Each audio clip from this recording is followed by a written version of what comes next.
छलांग लगा के आओ, पता चले तुम्हारा।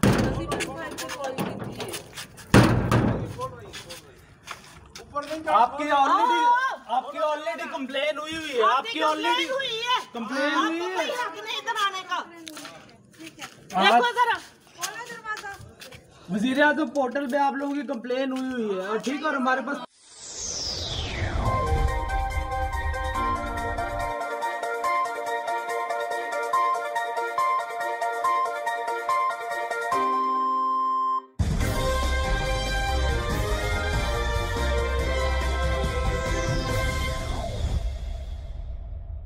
मसीह यसू के अजीम जलाली और पुरफज़ल नाम में आप सबको सलाम। मेरा नाम वसीम लुईस है और प्रोग्राम पाकिस्तान हमारा भी है, हमें खुशामदीद कहते हैं। नाजरीन, कराची का इलाका मेहरान टाउन, जहां पर मसीहों को उनके घरों से बेघर करने के लिए जुल्म सितम जारी है। तकरीबन 400 के करीब मसीही घरानों को उनके घरों से बेघर करने के लिए लैंड माफिया और पुलिस सरगर्म है। और जब कोई इन मजलूमों की आवाज़ बनकर उनके सामने आता है तो उस पर भी झूठे मुकदमात दर्ज किए जाते हैं। नाजरीन, आखिर कब तक ये सिलसिला जारी रहेगा? इस मौजू पे बात करने के लिए आज हमारे साथ स्टूडियो पे मौजूद होंगे जनाब गैस्पर डैनियल साहब। ये एक सियासी और समाजी तज्जियाकार हैं। वीडियो लिंक पर हमारे साथ मौजूद होंगे जनाब शब्बीर शफकत साहब। ये नेशनल क्रिश्चियन पार्टी के कायद हैं और बहुत ज़्यादा एक्टिव हैं पाकिस्तानी मसीहों के मसाइल के लिए। और मैं अपने दोनों मेहमानों को प्रोग्राम पाकिस्तान हमारा भी है में खुशामदीद कहता हूँ। Thank you. नाजरीन, आपने गुज़िश्ता दिनों देखा कि हमने एक मुतासरा ख़ानदान से बात की थी, मेहरान टाउन का वो मुतासरा ख़ानदान जिनमें जनाब हमने बात की थी फिलिप सज्जन साहब से। उन्होंने वो अपने तमाम मसाइल को हमें आगाह किया था। मैं गैस्पर भाई से जानना चाहूँगा कि अब उस ख़ानदान की क्या सूरत हाल है? वसीम, ये एक दर्दनाक वाक़या है जो कराची में तकरीबन पिछले हफ्ते से शुरू है जी, कि उस ख़ानदान को पुलिस की तरफ से बहुत ज़्यादा टॉर्चर किया जा रहा है जी, और उस ख़ानदान पे FIR दर्ज हुई है 30/10/2021 को। उस ख़ानदान पे FIR दर्ज हुई है।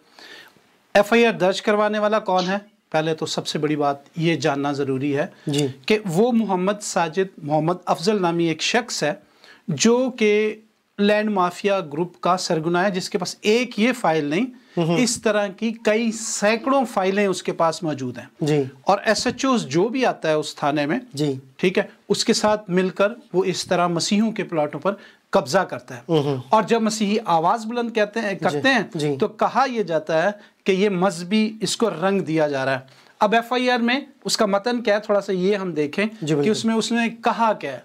उसने कहा है कि जी मैं 2016 को वो अपने इस घर से पंजाब किसी की मैयत हुई थी वहां गया है। ओके। और उसके बाद इन्होंने कब्जा कर लिया इस घर पर। जो भी उसने स्टोरी बनाई है पुलिस के साथ मिलकर, फेक स्टोरी वो उन्होंने बनाई। फिर उन्होंने 3 नाम शामिल किए FIR में, बिल्कुल, और बाकी 4 नामालूम अफराद के खिलाफ FIR दर्ज की, बिल्कुल, जिसमें एक हमारे सियासी रहनुमा जो हैं वो जो इलाके में बड़ा मतलब दर्द रखते हैं मसीहों के लिए, वो वहाँ जब पहुँचते हैं उस घर पे, जब शोरगुल होता है तो वो पुलिस उसको नामालूम में ले जाती है, शामिल कर लेती है। बिल्कुल, ये सिचुएशन है अब उस केस की। अब वो बेचारे कोर्टों में भाग रहे हैं कि जमानतें हों और ये सारा चक्कर हो। बिल्कुल बिल्कुल। मैं जनाब शब्बीर शफकत साहब से जानना चाहता हूँ कि आपकी काफ़ी गहरी नज़र है मेहरान टाउन के मुतासरा ख़ानदानों के साथ, और मैं जानना चाहता हूँ कि अब किस सूरत हाल से मेहरान टाउन के जो रिहायशी हैं वो गुजर रहे हैं। शुक्रिया। देखिए, ये मेहरान टाउन का वाक़या आज से कई सालों से ये चल रहा है। बहुत सियासी रहनुमा, बहुत से लोग वहाँ गए, मगर उन लोगों को रिलीफ नहीं मिला। लोग बेदखल हो गए। इससे पहले आपको पता होगा 2 करोड़ का एक प्लॉट था जिसपे चर्च बनाया गया था, वो पादरी को उन्होंने डराया, कोर्ट के जरिए ऑर्डर करवाए और बाद में पादरी को 15 लाख रुपया देकर उस चर्च से बेदखल कर दिया। अब जब हमें ये पता चला, 2-3 दिन पहले का वाकया है, फिलिप सज्जन जो है इससे कबल भी मुसीबत में था, तो हमारे पास आया, तो हमने इसको शेल्टर दिया, बकायदा इसके लिए रोजगार का बंदोबस्त किया जी। उसके बाद वो वापस मेहरान टाउन चला गया और फिर उसकी एक वीडियो वायरल हुई कि जी पुलिस आई है, पुलिस के साथ उसकी तू मैमा हो रही है, पुलिस के साथ वो मडभीड़ कर रहा है। लेकिन इस बंदे को ये पता नहीं था कि पुलिस बार बार क्यों आ रही है। वो ये समझ रहा था कि पुलिस जो है कब्जा करवाने आ रही है, और पुलिस ऐसे ही करती है कि वो लैंड माफिया के साथ आती है और कब्जा करवा के बंदों को उठाती है और बाद में थाने में टॉर्चर करती है, बोलती है जी आपका केस खत्म हो जाएगा, आप ये प्लॉट इनको दे दे वापस, आपको थोड़े से पैसे दे देते जो आपका खर्चा हुआ है। अब पुलिस, लोगों को ये पता नहीं होता कि पुलिस आ रही है, हम पता तो करें। इसी तरह फिलिप सज्जन को कोई पता नहीं था, इसके जो अजीज है पतरस, उसको पता नहीं था, लेकिन इसको नहीं पता कि इसकी FIR लॉन्च हुई है, क्योंकि पुलिस वारदात इसी तरह कर रही है कि वो FIR कटवाती है, बाद में बंदों को पकड़ती है और फिर कहती है जी आपका जितना खर्चा हुआ है प्लॉट का वो आप ले ले और इस बंदे को आप प्लॉट दे दे, आपका केस खत्म है। प्लॉट अगर 20 लाख का है तो उसको 3 लाख दे देते हैं, क्योंकि वो पुलिस मिली होती है। जब इस फिलिप सज्जन ने अपनी वीडियो वायरल की पूरी कराची के अंदर, दुनिया के अंदर के हमारी मदद के लिए आओ, कराची में भी कोई नहीं मदद के लिए गया। यासीन साहब को पता लगा, ये पहुंचे उधर, और जब उन्होंने देखा पुलिस भी हो रही है तो उन्होंने पुलिस को रोका। पुलिस कैसे बर्दाश्त कर सकती है कि लैंड माफिया को कि बंदे जब कार्रवाई कर रहे हो उनके साथ मिल के तो कोई बंदा बीच में आए। पुलिस ने यासीन साहब पे तशद्दुद किया और उन्हें क्या किया, थाने में लेके बंद कर दिया। आप ये याद रखें कि FIR जब पता चला मैं कि यासीन साहब को गिरफ्तार कर लिया है, तो मैं बैठा हुआ था प्रेस क्लब में, मुझे फोन आता है कि जी आपके बंदे को पकड़ लिया गया। हमने उधर ही प्रेस क्लब से, हमारे दोस्त थे उन्होंने फोन किया वहां से और SHO से रब्ता किया। SHO ने बताया कि जी ये 22A के ऑर्डर के जरिए हमने FIR काट लिया, तो ये बंदा जो है ये नामजद है। जब FIR की कॉपी मंगवाई गई तो उसमें यासीन साहब का नाम नहीं था। अब ये पुलिस वारदात ये करती है कि लैंड माफिया को बोलती है कि 22A का ऑर्डर करवा लो। 22A का ऑर्डर ये होता है कि सेशन कोर्ट में बंदा जाता है कि जी पुलिस मेरी FIR नहीं काट रही, आप ऑर्डर दे के मेरी FIR काटे, और सेशन कोर्ट वाले जो है उनकी FIR का ऑर्डर दे देते हैं। पुलिस इस तरह पक्की हो जाती है, जी हमने नहीं की, हमने तो कोर्ट के ऑर्डर से किया है। और उसके अंदर क्या करते हैं, 2-4 नाम जो है लिख दे के चेहरा शनास नामालूम, इसलिए वो बंदों के इसलिए लिख देते हैं ताकि जो बंदा इनके पीछे आए उनको इसमें फिट कर दिया, जैसे यासीन साहब को फिट कर दिया। बिल्कुल, ये पुलिस की स्ट्रेटेजी है कि कब्जा करवाने का। अब आप मुझे बताएं, अब यासीन साहब जो है थाने के अंदर है, पुलिस उनको डरा रही है कि भाई अगर आप जो है फिलिप सज्जन की फैमिली को ले आए, हम उनको गिरफ्तार करके उनकी जमानत करवा देंगे और फिर जो है वो जो जिस बंदे ने दावा किया है उसके साथ उनकी डील करवा देते हैं, आप छुट जाएंगे, वरना आपका केस जो है ना बड़ा खतरनाक हो जाएगा, आपको हाई कोर्ट से बेल करवानी पड़ेगी। यानी कि इस तरीके से यासीन साहब को डरा रहे हैं। तो हमने जाके यासीन साहब को बताया कि हाई कोर्ट का तो मैटर ही कोई नहीं है, कोई मसला ही नहीं है। यानी कि पुलिस उधर बैठ के डरा रही है। लेकिन आप यकीन करें कि हमने सज्जन साहब को FIR की कॉपी दी, मैंने कहा जाके बेटा बेल बिफोर अरेस्ट कराओ, सेफ हो जाओ। आज उनकी बेल बिफोर अरेस्ट हो गई है, वो सेफ हो गए। हम तो कुर्बानी दे रहे हैं। हमने देखा उन बच्चे को, हमने ये नहीं किया कि हमने उस बच्चे को पकड़वा दिया और अपने बंदे को लिया, नहीं, हमने कुर्बानी दी है, हमने इस बच्चे को सेफ किया। अब उनका प्लॉट भी, उनका घर भी महफूज हो गया है, वो घर उन्होंने 10-12 साल पहले लिया है। ये बंदा बोल रहे हैं कि जी मैंने 2 साल पहले लिया है। वहाँ ये है कि स्टेट एजेंसी है, वहाँ पे वहाँ स्टेट एजेंसी है। फिर एक मिनिस्टर है पीपल्स पार्टी का, उसके भाई का रिश्तेदार है, वो गलियों पे कब्जा करता है, गलियां बंद कर देता है। क्रिश्चियन लोगों को तकलीफ होती है आमतौर की, उसको कोई नहीं कुछ कहता। वो जो बंदा उसके खिलाफ आवाज करता है उसको FIR में पुलिस नामजद कर देती है, क्योंकि ये पुलिस की मिली भगत के साथ ये हो रहा है। और 400 घर है। और मैं आपको यहाँ बता दूं, जिस दिन यासीन साहब गिरफ्तार हुए हैं तो आप सुन के हैरान होंगे कि मैं बिशप सादिक डैनियल के खिलाफ इतना काम किया जिसकी कोई हद नहीं। उन बंदे का मुझे फोन आया कि आपका बंदा गिरफ्तार हुआ है और मैं आपकी मदद के लिए तैयार हूँ। वो रात 2 बजे तक पुलिस के साथ मिलकर हमारे को करते, और पुलिस के आला अफसरान के मुझे फोन आए कि आपके बिशप का फोन आया, आप बताएं हमें क्या करना है, आप हमें FIR की कॉपी भेजिए। मैंने उनको भी FIR की कॉपी भेजी, समझ रहे, लेकिन और कोई बंदा नहीं आया मदद के लिए, और कोई बंदा ये नहीं किया कि भाई इनके साथ खड़े। कोर्ट के अंदर भी यासीन साहब का बेटा था और हमारी पार्टी के बंदे थे। तो ये तो सूरत हाल है। हम कल हमने एहतजाज की कॉल दी है, इसलिए कॉल दी है कि सारे लोग आ जाए ताकि हम जो है पुलिस गर्दी के खिलाफ मुत्तहिद हो जाए। वरना याद रखिए अगर एक एक बंदे के केस चलता रहेगा ना तो कुछ नहीं होगा। होना तो ये चाहिए था कि पूरा मेहरान टाउन जो है कुरंगी थाने पे दावा बोल देता, वहां पहुंचता, लेकिन हर बंदा जो है चुप रहता है। तो जब तक आप चुप रहेंगे आप पे जुल्म होता रहेगा, और ये जुल्म जो उस वक्त तक होता रहेगा जब तक आप बोलेंगे नहीं। देखिए हमने कुर्बानी दी, हमने देखो उस बंदे को भी सेफ किया, अपने बंदे की कुर्बानी भी दी है और उस फैमिली को सेफ भी कर दिया। वरना इसका आज तक कभी ऐसा नहीं हुआ कि जिस बंदे की FIR कटी हो उसको मकान से हाथ धोना ना पड़ेगा। हमने इनको बचा लिया खुदा के। शबीर भाई मेरा एक सवाल है कि देखें आप ग्राउंड पे एक्टिव हैं, ठीक है, आप काम कर रहे हैं, आपका एक कारकुन भी पकड़ा गया, क्या कर रहे हैं वो सियासतदान जो वहां की इस वक्त हुक्मरान पार्टी के नुमाइंदे हैं, वो PTI हो वो पीपल्स पार्टी हो? देखिए जी, जो MPA sitting MPA Peoples Party का नवीद एंथनी, वो उस मिनिस्टर का दोस्त है जिसका भाई उधर मेहरान टाउन में कब्जे करवाता है। वो कैसे कहेगा?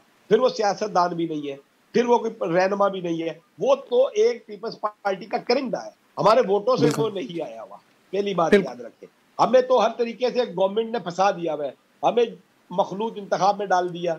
नादान दोस्तों ने मुतालबा मुशर्रफ साहब के आगे किया जी मखलूत कर दो, मखलूत हो जाएगा तो 295C खत्म हो जाएगी, मखलूत हो जाएगा हमारे अदारे वापस हो जाएंगे, ये हमारे लिए बोलेंगे। आज तक कोई भी हमारे लिए नहीं बोला, ख्वाह राजा का केस हो या कोई केस हो, हमारे लिए कोई नहीं बोलता। ये जंग हमें खुद लड़नी पड़ती है। पहले हमारे नुमाइंदे होते थे, उनको शर्म आती थी वोट के लिए, वो बोलते थे, अभी ये कोई नहीं बोलता। बिल्कुल बिल्कुल। जसपर भाई, जैसे शबीर भाई ने बोला कि 23 साल से ये सिलसिला जारी है, आपने भी उनसे पूछा रहनुमाओं के बारे में, आखिर ये सिलसिला रुक क्यों नहीं रहा और खुसूसन मसीहों को क्यों टारगेट किया जा रहा है? देखिए सबसे बड़ी बात यह है कि हमारा कोई एक लीडर नहीं है, ठीक है जी। जो जितनी भी कौमें तरक्की करती हैं उनके कोई ना कोई एक लीडर होता है जो उनकी रहनुमाई करता है। हमारे यहाँ ये एक बहरान है कि हमारे पास लीडर हैं लेकिन उन्हें इस तरह हम हिस्सों में डिवाइड, ये वही डिवाइड एंड रूल है जो उन्होंने हम पे इम्प्लीमेंट किया हुआ है, ठीक है। अगर मसीही एक जगह एक प्लेटफॉर्म पे इकट्ठे हो जाएं तो मेरे ख्याल में इन इश्यूज से लड़ना कोई मुश्किल काम नहीं है। मसला जितना मर्जी बड़ा हो, यकजहती, आप कह रहे हैं कि यकजहती की ज़रूरत होती है, बिल्कुल, लेकिन मसीहों में यकजहती का फुकदान है। जैसा भी शबीर साहब बोल रहे थे कि कल या परसों उन्होंने प्रोटेस्ट की कॉल दी है और मेहरान टाउन के 400 के करीब घराने हैं, और अगर उनको हम कैलकुलेट करें तो तकरीबन कोई 2000 के करीब लोग बन जाते हैं। अगर वो सब लोग मिलकर प्रोटेस्ट करें तो मेरा ख्याल है कि जो तब्दीली सरकार है या जो पीपल्स पार्टी की हुकूमत है सिंध में, उनको एक वेकअप कॉल दी जा सकती है। आप शबीर भाई क्या समझते हैं कि उन लोगों के अवेयर करने के लिए आप कैंपेन रन कर रहे हैं कि जितने भी 400 घराने हैं उनको बताया जाए या उनको सामने लाया जाए कि आज फिलिप सज्जन के साथ हुआ है या किसी और भाई के साथ हुआ है, कल को आपके साथ भी हो सकता है? दरअसल बात यह है कि लोग ज़हनी तौर पे तैयार हैं। लोग कहते हैं जब हमारे साथ होगा तो हम देख लेंगे, ये बड़ी प्रॉब्लम है। बात यह है कि मैं 32 साल से काम कर रहा हूँ कौम के लिए जी। एक बंदा मुझे बता दे, मेरे पे कोई भी एलिगेशन लगा ले, जना का, फ्रॉड का, किसी किस्म का भी, किसी बंदे को भी मेरा नाम ले कराची के अंदर, अगर कोई कह दे, सब यही कहेंगे शबीर भाई आप बहुत अच्छा काम कर रहे हैं। लेकिन एक बंदा मुझे नहीं मिला कि शबीर साहब आप बताएं हम आपके साथ खड़े हैं, हम आपकी फाइनेंशियली या मोरल सपोर्ट करें, ये कोई बंदा नहीं कहता। बिल्कुल। तो आप ये देखें ना, आप लोग क्या कर रहे हैं? जब कौम कह भी रही है कि आप सही हो और फिर भी साथ नहीं दे रहे, तो फिर मैं क्या कहूँगा इस कौम को? जबकि कुर्बानी की बात आती है तो कुर्बानी में हम सबसे पहले आगे होते हैं। जब भी कई बात होती है, आज भी आप देख लें कि कोई बंदा मुझे बता दे पंजाब के अंदर वाकयात होते हैं तो मैं कराची से यासीन जावेद को भेजता हूँ डच कोर्ट के अंदर, वो जाके वड़ैचों के साथ मुकाबला करते हैं और वड़ैचों को मजबूर करते हैं और वो मायदा करते हैं, माफी मांगते हैं। और जो समुद्री के अंदर बड़े बड़े लीडर हैं पंजाब के, वो क्या कर रहे हैं? कराची के अंदर तो कुछ भी वाकया तो मैं खड़ा हो जाता हूँ।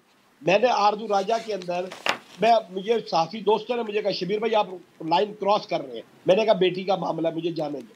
मैंने वो स्पीच की तो मैं तो नहीं डरता, मैंने जो काम करना है, मुझे पता है कि मैंने कौम के लिए काम करना है, मैंने कोई मुआहदे नहीं करने, मैंने कोई कंप्रोमाइज नहीं करना। अगर कंप्रोमाइज करना होता तो सज्जन की फैमिली को गिरफ्तार करके तो मैं यासीन जावेद को ले आता। तो मैंने तो ऐसा नहीं किया, मैं तो केस लड़ूंगा, मैं यासीन जावेद का केस लड़ूंगा, इनकी वर्दियां खा जाऊंगा, याद रख, मैं छोड़ूंगा नहीं पुलिस वालों को कि इन्होंने किस तरीके से मेरे बंदे को अरेस्ट किया है। वजह कि कुर्बानी हम देंगे, फायदा मेहरान टाउन के लोगों को मिलेगा, क्योंकि अगर हम चुप रहेंगे, हम घबरा जाएंगे, डर जाएंगे, ये डराते रहेंगे। डरना नहीं हमने, अब आज तक डरते रहे हैं तो ये हमें डराते रहे, जब तक हम खड़े हो जाएंगे तो फिर कहानी नहीं होगी।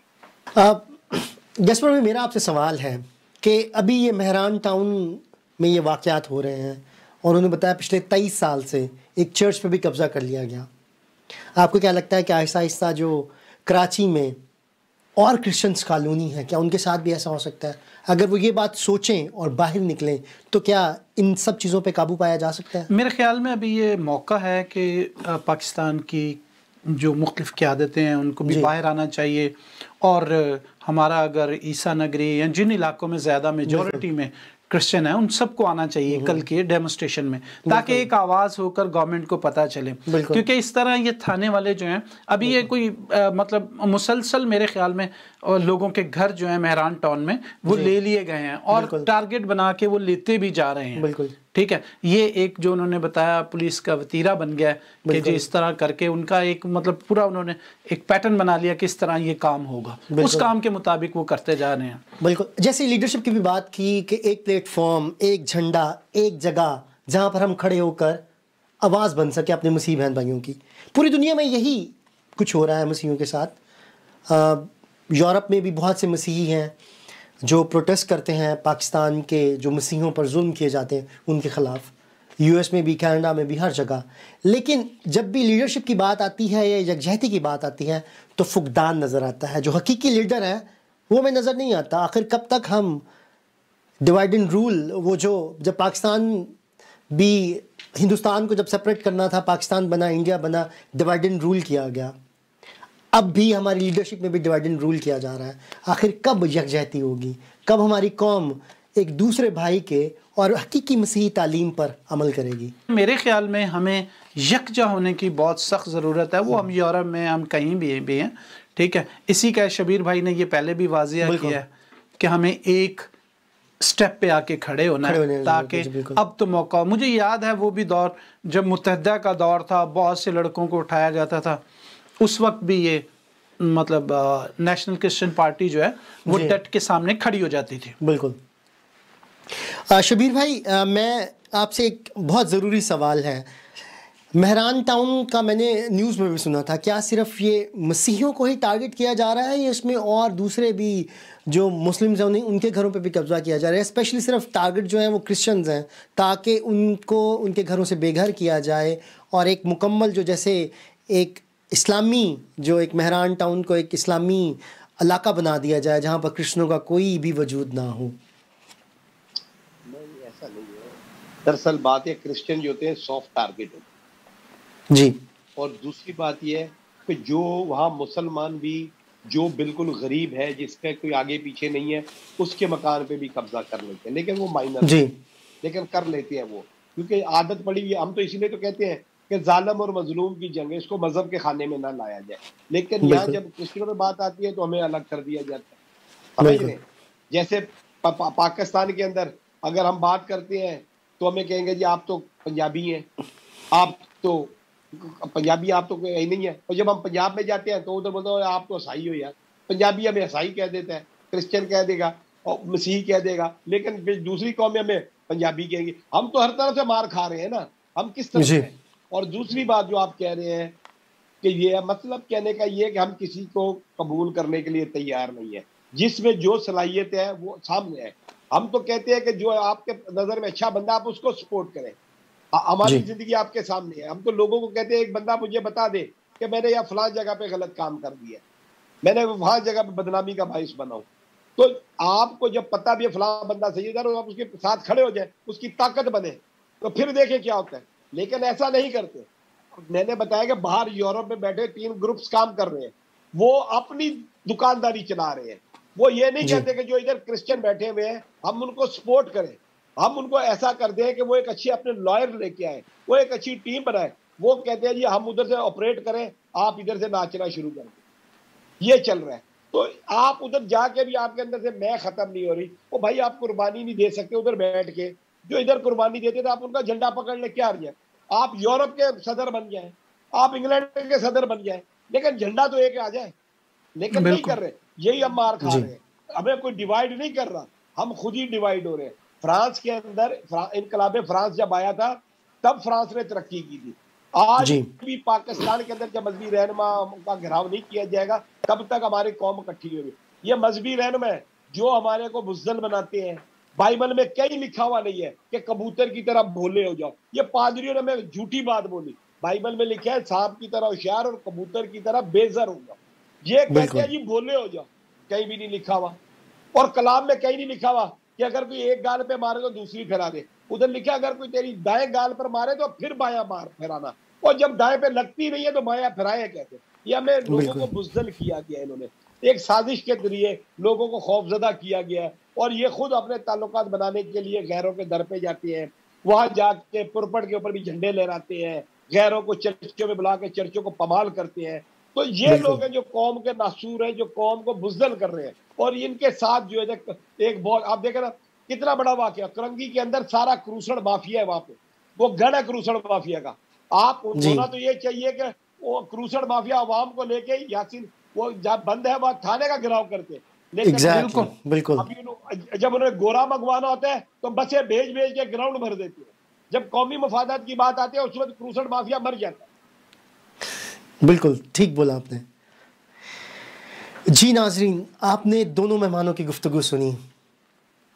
शबीर शफकत साहब ने उन इश्यूज़ को आपके सामने लेके आए जिनकी वाकई ही मसीही कौम को समझने की ज़रूरत है।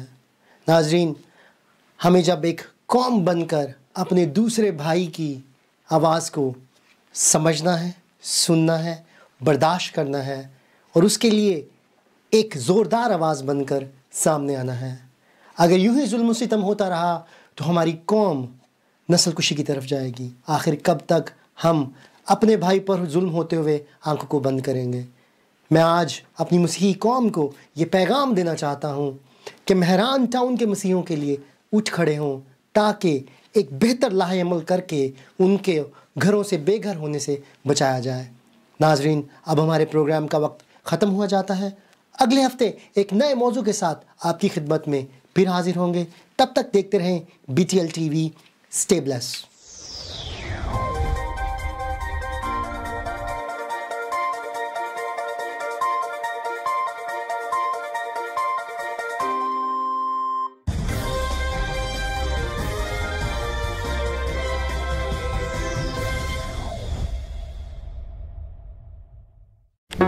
Do not forget to like the video, subscribe BTL TV and press the bell icon to receive notifications.